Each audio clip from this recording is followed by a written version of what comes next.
বিরাট কোহলির পক্ষেই সম্ভব। লাইফস্টাইল ব্র্যান্ড পিউমার ৩৩০ কোটি রুপির প্রস্তাব ফিরিয়ে দিলেন কিং কোহলি। নিজের ব্র্যান্ড 180কে প্রতিষ্ঠিত করতে ছেড়েছেন বিপুল অর্থের মোহ। কলকাতার এক উদ্যোক্তার ব্র্যান্ড অ্যাগিলিটাসে বিনিয়োগ করবেন কোহলি। প্রাণ সসের মাখামাখি টেস্ট নুডলসকে করে তোলে আরো ইয়ামি, আরো জোস। তাজা পাকা টমেটো আর সিক্রেট রেসিপি কম্বিনেশনে প্রাণ সসের বস।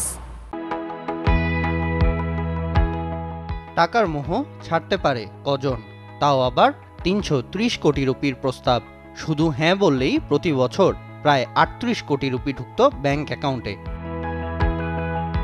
কিন্তু না বলে দিয়েছেন তিনি, ব্যক্তিটি বিরাট কোহলি। পিউমা প্রস্তাব দিয়েছিল কোহলির সাথে আরও ৮ বছরের চুক্তি বাড়াতে।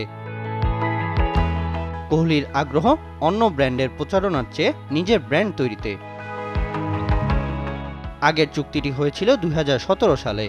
৮ বছরের জন্য সেবার জার্মান স্পোর্টস ব্র্যান্ড পিউমা দিয়েছিল ১১০ কোটি রুপি। ৮ বছরের ব্যবধানে ৩ গুণ অর্থ বাড়িয়েও ধরে রাখতে পারেনি ভারতের সর্বকালের সেরা ক্রিকেটার ব্র্যান্ডকে। শুধু ব্র্যান্ড এন্ডোর্সমেন্ট থেকেই যার বার্ষিক আয় ২০০ কোটি রুপি, খেলার আয় যোগ করলে ছাড়ায় ২৫০ কোটি।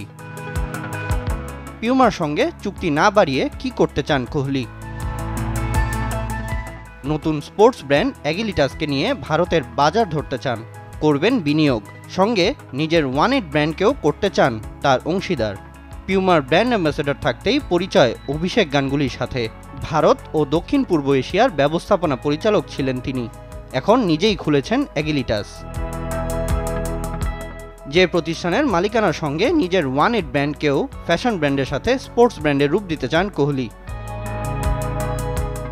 180 ব্র্যান্ডের আয়ত্তায় ইতোমধ্যে রেস্টুরেন্ট, পারফিউম, জুতা, পোশাক সবই আছে।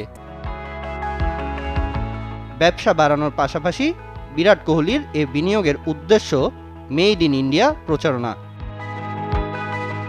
খন্দকার সামিন ইয়াসার, চ্যানেল 24।